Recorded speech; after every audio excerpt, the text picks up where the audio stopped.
Hello and welcome back to my channel. If this is your first time here, so nice to have you. Today I'm going to be doing a shade comparison and review of the Makeup Forever HD Skin Foundation. So if you're interested in seeing all of this, keep on watching. Before we move on to the foundation application and review, I'm going to try to use the Juvia's Place the Rebel Honey eyeshadow palette to achieve an eyeshadow look. As you can see, I already have my eyelids prepped. I used the Urban Decay eyeshadow primer portion to prime my eyelids and L'Oreal Infallible Full Wear Concealer in the shade Honey to conceal my lids. I'll be using this orange color as my transition shade.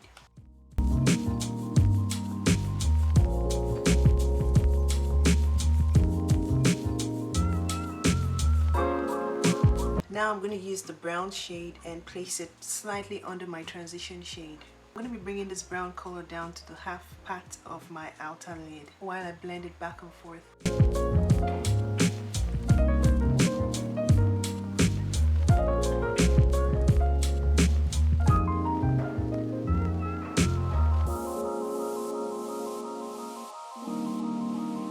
For the inner part of my eyelid, I'm going to be using this color.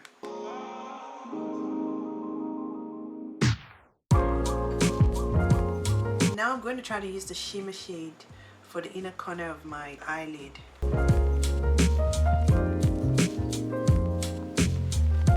So finally I'm going to use the orange color I used as my transition shade.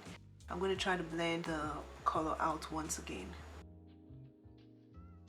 Now I'm going to go apply my eyeliner and some false lashes and come back and do the foundation review. So like I said, we're going to be reviewing this foundation today. Now I hear this is a new and improved version of the old formula. Before we go into the application of the foundation, I'm going to head over to Makeup Forever's website and read about the details and claims of the foundation. Now the HD Skin Foundation is an undetectable liquid foundation that blurs and covers imperfections for 24 hours.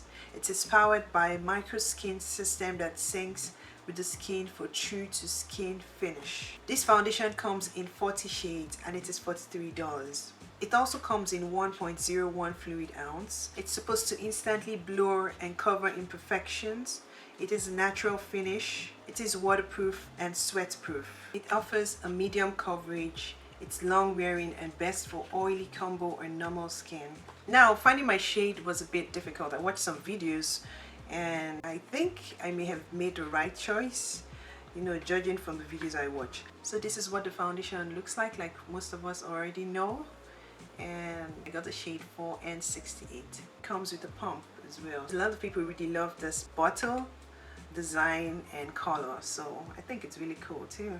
Now I have a sample card of the foundation and it has 4 shades in there and just one dark shade that looks like it will work for me. So I'm going to be swatching 4N62 alongside the one I have to see if it works.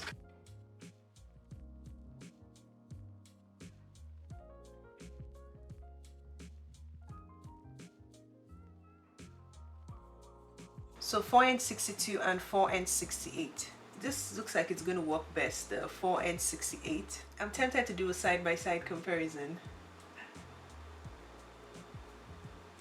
Okay, I think I'll just do a side-by-side comparison. So I think the 4N62 shade is closest to the Macao shade. And the 4N68 is also very similar in shade color to the Haus Labs foundation.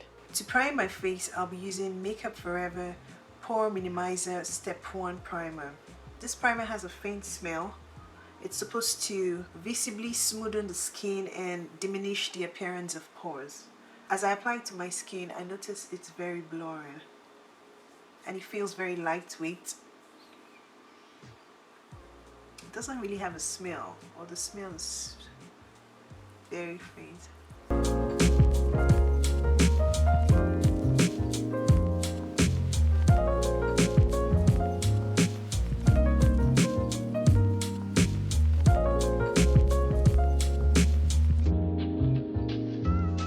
I have some texture around my mouth area. I don't know why. It's as if I'm reacting to something. I started using a different moisturizer, so maybe that's why. Now I should have color corrected. I was going to. I already had my tinted hue stick out. I totally forgot. It's supposed to be a natural finish, so that's exactly what I'm getting. A very natural finish. It doesn't feel uncomfortable on the skin. I can barely feel the foundation on my skin. I notice I can still see my dark areas around my mouth peeking through, so I'm going to go in there with some more foundation. So I applied the shade 4N62 to this side of my face, and I'm going to be using the Beauty Blender Original Sponge to blend this out.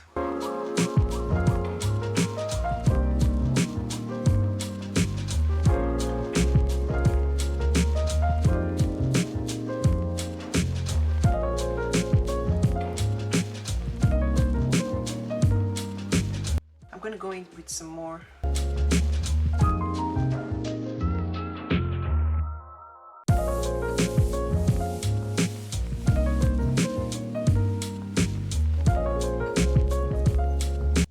62 doesn't look bad, but I feel more comfortable with this shade than this other one.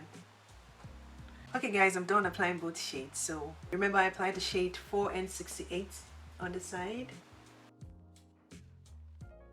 and 4N62 on this other side. So 4N68 and 4N62. Both shades are neutral shades. So what do you think? I mean, this shade is preferable for me. I prefer this other shade. The 4N68 matches me better than this one.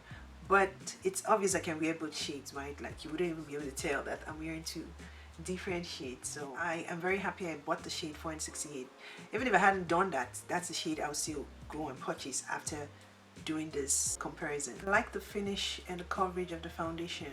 The foundation claims to offer just a medium coverage. I don't think I need more than what I have on now. I can still see my dark areas peeking through, so the foundation did not seamlessly cover the part above my upper lip. So I think that's partly my fault, because I should have color corrected too. So for concealer today, I was going to use the Makeup Ultra HD Light Capturing Self-Setting Concealer, but I noticed I purchased the wrong color.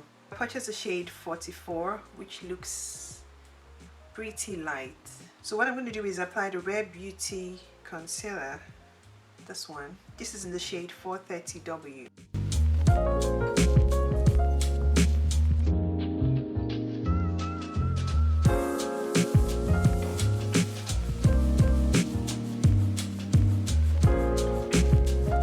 To set my under eye, I'm going to be using the UOMA Beauty Trippin Smooth Powder in the shade Rich Tan. Now, I tried using this powder under my eye the other day, and it looked like it was just slightly too dark for my under eye. Now, I tried using it all over my face, and it came off a little bit light, so I was now stuck. I mean, I don't know how to use it, so I'm going to try to use it under my eye once again today. If it's still too dark, then I'll go in with my Anastasia Beverly Hills Loose Setting Powder. So I'm taking a concealer brush to just tap into the powder.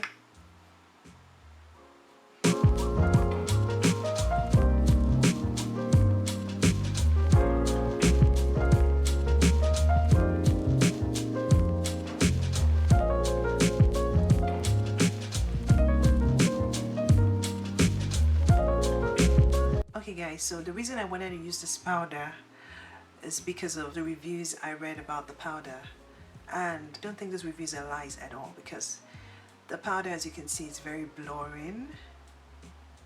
See how it's smoothing my under eye, and the areas I applied it very nicely, and it's very finely milled too, very smooth.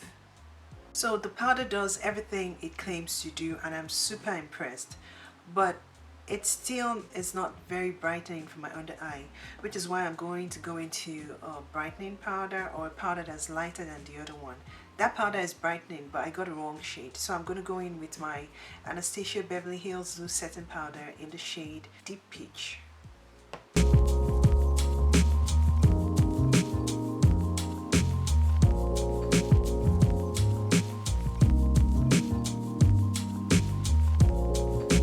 At this point, I'm just going to keep doing my makeup, but I'll leave the product I use on the screen.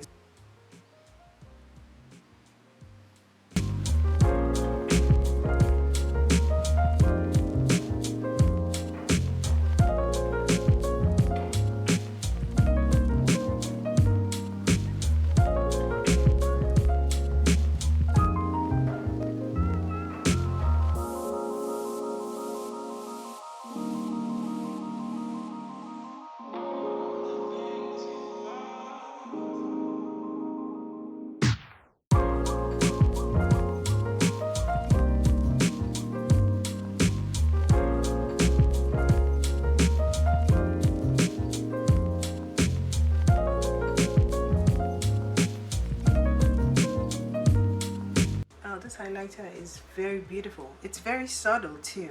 I mean, you can build it up. It's not harsh, you know, when most highlighters are like you apply them, you just see the highlighter, but this one is very buildable.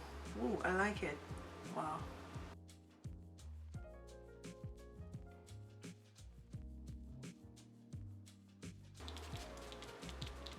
Okay guys, this is a complete look with the Makeup Forever HD Skin Foundation and other complexion products. Remember, I applied the shade 4N68 on this side of my face and 4N62 on this other side. Can you tell the difference? I don't think you can. Okay, I'm going to be doing a wear test for a few hours. I'll go about my day and then come right back and show you how the foundation held up and give you my final thoughts. So don't go anywhere, keep on watching. Okay guys, I'm back after about 4 hours. The time now is 6:02 p.m. So I wear the foundation around 2 in the afternoon, and this is how I'm looking after 4 hours of wear. I barely have oils peeking through my T-zone. You can see oils, yeah, of course, but it's very minimal compared to the amount of oils I get after about 4 to 6 hours with other foundations. I didn't notice it change color or darken on me, unlike the Haus Labs foundation that oxidized on me. I touched my face throughout the day, but I didn't get any transfer onto my hands. Now, I didn't tell you guys if it had a smell or not. I didn't notice a smell when I applied it, which is why I didn't say anything, or maybe I just wasn't paying attention to the smell. Let's see.